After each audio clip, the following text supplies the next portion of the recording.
சிவனுக்கு உகந்த நாள் எது தெரியுமா? திங்கட்கிழமையே சிவனுக்கு உகந்த நாளாகும். இது சோமவாரம் என்றும் அழைக்கப்படுகிறது. மேலும் இந்த நாளில் சிவபெருமானை வழிபட்டால் உங்களுக்கு சிறப்பான நாளாக அமையும். இந்த நாளில் சிவபெருமானை வழிபடுவதன் மூலம் பக்தர்கள் வாழ்வில் அமைதி, மகிழ்ச்சி மற்றும் செழிப்பு பெறுவார்கள் என்று நம்பப்படுகிறது.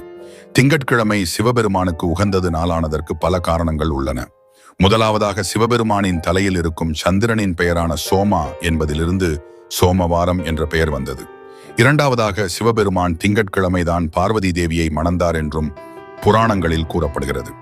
திங்கட்கிழமையில் சிவபெருமானை வழிபட பக்தர்கள் பால், அரிசி மற்றும் சர்க்கரை போன்றவற்றால் செய்யப்பட்ட உணவுகளை சிவனுக்கு படைக்கிறார்கள்.